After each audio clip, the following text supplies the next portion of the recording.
have a physical defect, so I have to bring the mic towards me. So, thank you so much, Congresswoman.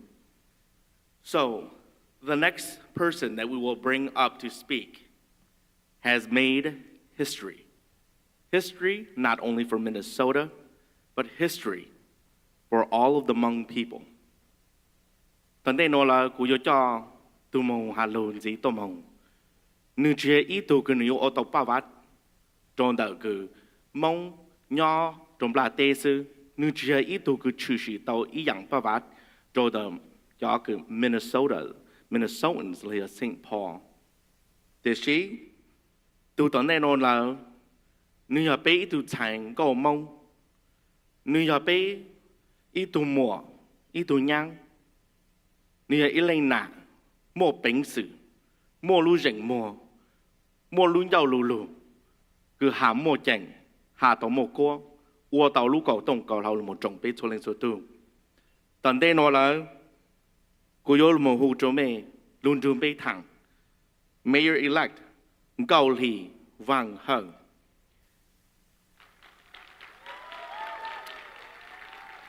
Mayor-elect Her is the first woman and first Hmong American to become mayor of St. Paul, Minnesota. Mayor-elect Khaoly is the daughter of parents who were refugees during the Vietnam War. She graduated with a bachelor's of business administration and finance from the University of Wisconsin-Madison.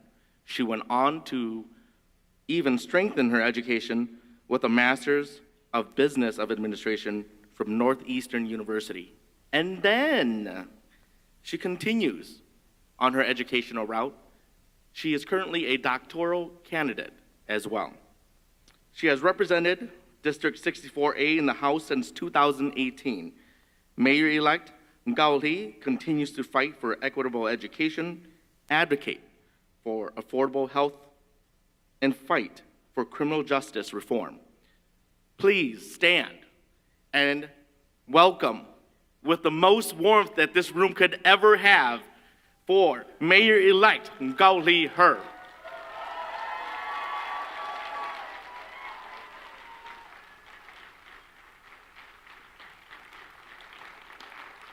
Please sit. This is really, for a Hmong woman, having so many people acknowledge you and gush over you is actually really uncomfortable. So I think all the Hmong women in this room can relate to that because I am amongst so many accomplished and successful Hmong women and just the Hmong community in general. So thank you for allowing me a couple of minutes to speak today. The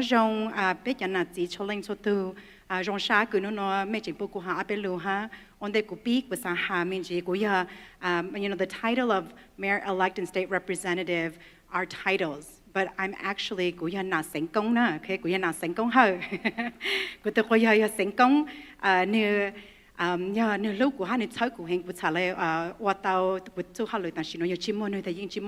think that a lot of times people don't realize that my husband is actually really accomplished and really successful, and if it wasn't for him, I couldn't do this. He's actually a vice president at a bank, and we all know those in politics that we can't do our jobs if we don't have a partner who actually makes money, so I'm really very thankful to him. So cú chỉ hụt chữ chú vang họ cũng nãy nhận cho yang hắn cú sa mò yang cú giờ cú là nè nhà su yang nè họ cú cú sa mò vang cú giờ cú là nè cho chữ bớt tuần sai bây giờ sinh chữ and cú họ cú lu sa nè mình nó tôi chỉ giờ it's something that I've done on my own. It is really because of the love and the support of truthfully the men in my life.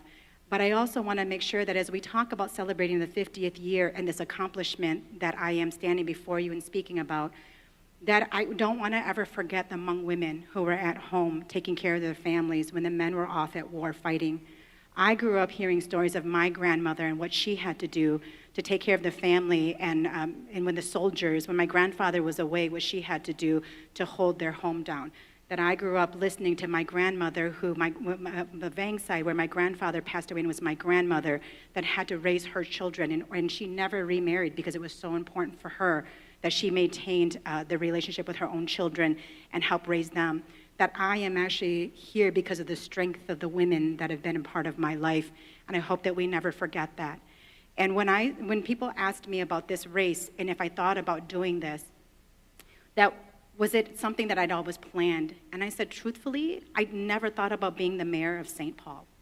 That being a state representative was already something that I thought was such a great achievement, and it has been the greatest honor of my life to do that job. But it was because community came to me and said that they were not doing well. Small businesses were trying to stay afloat and they were struggling. People were afraid of their safety, that we weren't building housing and there wasn't enough affordable or abundant housing for people. And that I heard that calling, and that is why I decided to run. And when I decided to run, I think what I want to share with all of you is that the symbolism of this particular campaign is that if you look at my campaign material, people say that it was very Mandani-esque. And true, we were inspired by Mandani and what he stood for. But if you look really closely at my design, that the border is actually the border of Tlahlanya. So that's the baby carrier that Hmong women would use. So border Tlahlanya, and you see my name set with like the shadowing. That's actually also the edges of Tlahlanya, the baby carrier. And because it was so important for me to acknowledge the women who carried us on their backs, that it is actually the women that actually bring the children with them. It is actually the women that do the rearing of our families, and it is the women who, when there's issues, they step in to solve the problem, that the men are in the forefront, but the women are the ones comforting each other when people are struggling and people are hurting.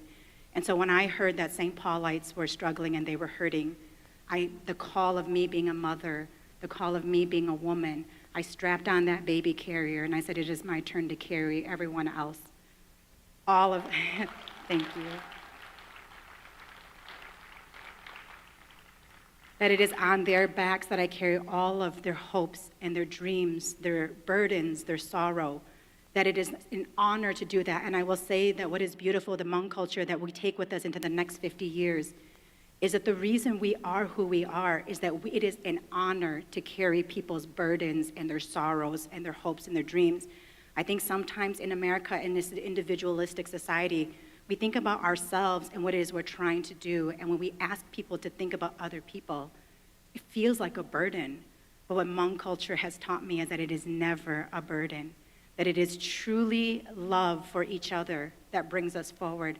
And thank you. And so I stand before you here not as the first woman to be the mayor of St. Paul, not as the first Hmong person to hold this seat. I stand before you as a Hmong daughter that was carried on someone else's back to get to America, a Hmong daughter that carried my own 2 children, and a Hmong daughter that is ready to carry not just Hmong people's hopes and dreams and burdens and sorrows, but all of St. Paul's with me, so that when we create a better society for all of us, we'll all do better. And I'm not the first to say that. We all know who's the first to say that, and it is true. And that's what I love about the Hmong community, is we never leave anybody behind. And in these next 50 years, let's remember to not leave anyone behind. Thank you so much for letting me speak to you tonight.